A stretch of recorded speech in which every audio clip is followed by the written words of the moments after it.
बाळाच्या हस्ताला आपण धरला आणि फरफटा ओढण्यासाठी तयार झाला.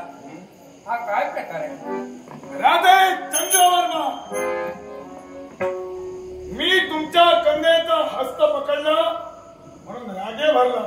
अगदी सत्य. मला एक सांगावं, या जगात क्रिया पहिल्यांदा घडते की पहिल्यांदा प्रतिक्रिया?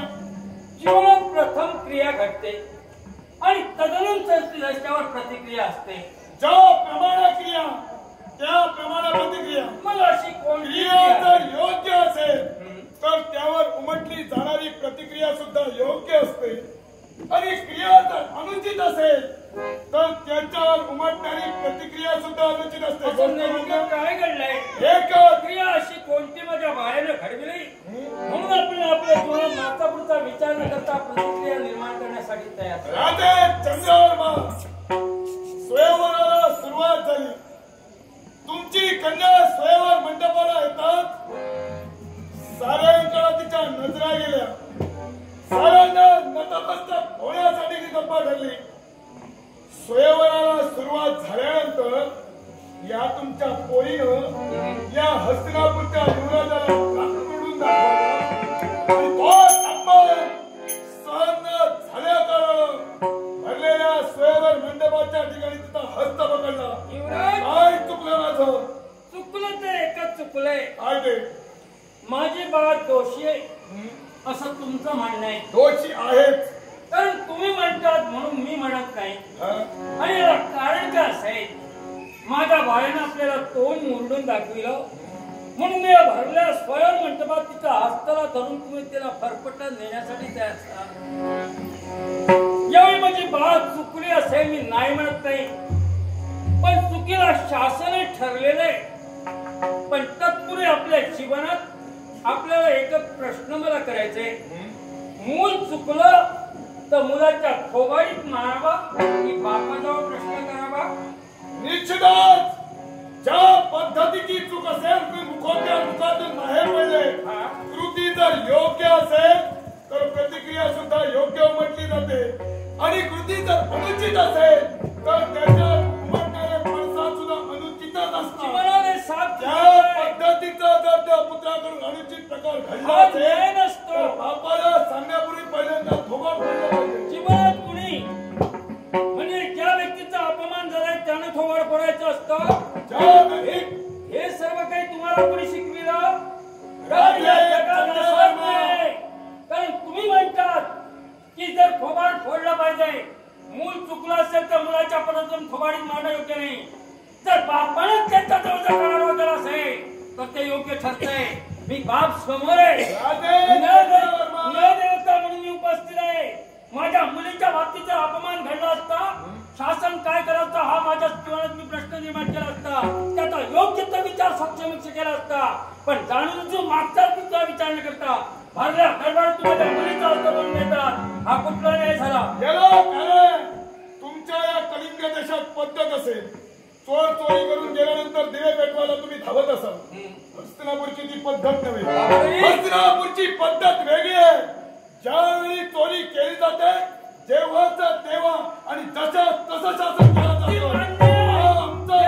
तेव्हा जशाच तसं आहे मान्य. तुम्ही यावेळी जशाच तसं जर तुम्हाला निर्माण करायचं होतं. तुम्ही म्हणता चोर गेल्याच्या नंतर दिवे पेटवावे, भलत्याच वेळी दिवे पेटवायचे नसतात, योग्य वेळेतच दिवे पेटवायचे असतात आणि तेही कुठल्या वेळी हेही तुम्हाला माहित असेल. मला तुम्हाला एकच सांगायचंय कारण आपण जे करतात ते योग्य नव्हे. आपण म्हणतात जरी चोर केल्याच्या नंतर विचारपूस करणं योग्य नव्हे. मग मला सांगायचंय तेवढं. हा बाप इथं उपस्थित असताना मला काही प्रश्न केला. संप्रदायाच्या परिस्थितीत तुम्हाला सांगण्यासाठी मी तत्पर ठरलो. आता याच्यामुळे तुमच्या कन्याला काय शिक्षा करण्याची पहिल्यांदा मला शिक्षा पुरा केली असती पण त्याच्याही पलीकडे जाऊन तुम्ही चुकलात. केली शासन कोण करणार? तुम्हाला शासन कोण करणार? केली असती म्हणून सांगू नका. अगदी बरोबर आहे. शासन करणार ते सांगा. माझी बाळ चुकले पण याच्यापूर्वीचा स्वर पंचमा स्वर थांबला असतात आणि हा जर प्रश्न माझ्या समोर उपस्थित केला असता योग्य तो न्याय मिळाला असता. पण आपण जे केलं ते सहज मागचा पुढचा विचार न करता माझ्या बाळाच्या बलाला हात करण्यासाठी तयार झाला. हा कुठला न्याय झाला? हात घातला नाही, फक्त हस्त बघायला. हस्त आणि एकच आहे. कन्याला कुणाच्याही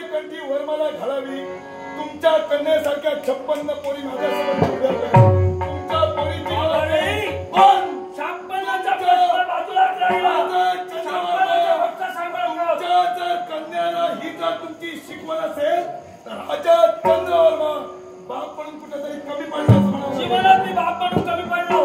माझ्या वयाच्या बाबतीत ही शिकवण, तुमच्या बाबतीत ही शिकवण तुम्हाला कोणी दिली? शिकवण देण्याची गरजच नाही. जिथं अनुचित प्रकार तुमच्या कन्याकडे घडला म्हणून हस्त पकडला गेला. पण यावेळी तुम्ही आपल्या जीवनात धर्माचे पुरस्कार नाही तर अधर्माचे पुरस्कार द्या.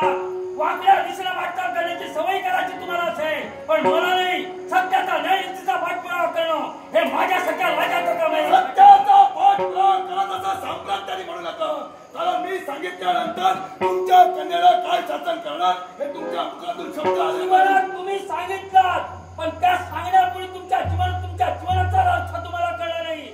आपण जर योग्य वेळी जर निर्णय घेतला असता, योग्य वेळी जर यावेळी पूर्णपणे हा प्रश्न जर केला असता तर न्याय मिळाला असता. पण जिथं माझ्या वयाच्या हत्यारा धरला अर्थात त्याचाही परिकर्ते तुम्ही अपराधी आहात. मी तर असं म्हणतोय, हस्तिनापूरच्या युवराजाला बोलून त्याचा धडधडीत अपमान करावा. हा तुमचा आणि तुमच्या कन्याचा कट कसा जीवनात कट आमचा नाही, पण त्याच्याही पलीकडचा कट तुझा आहे. कारण भरल्या दरबारात या बापाचा अपवित्र पलीकडे तू करण्यासाठी तयार झालाय. हा कुठला नाही तुझा? निश्चितच बापाचा अपमान झालेला बापाला जर कळत असेल, हस्तिनापूरच्या युवराजाला झालेला अपमान नव्हे. जीवनात अपराध ज्याला केलाय त्या अपराधाचा शासन प्रत्येकाला ठरलंय. पण हत्याचा अपराध तुझ्याकडे घडलाय. माझ्या भाईचा हत्या करला. काय तुझी हिंमत लागून गेले?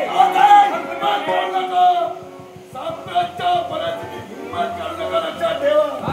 मी एका तुमच्या बोलण्यावरून दिसून येत आहे, तुमच्या कन्याने केलेली कृती तुम्ही पाठमोरी घालता. जीवनात पाठमोरी नाही, पण तुम्ही चुकलात ते तुम्ही मान्य करत नाही. कारण तुमची चूक सुद्धा तरी पलीकडची आहे. कुठल्याही स्त्रीच्या हाताला धरणं तेवढं अधिक समाधान ठरत नाही. हस्तिनापूरच्या युवराजाचा अपमान करणं तुमच्यासारख्या सत्य धर्माला शोभतं. जीवनात सोबत नाही मला मान्य आहे.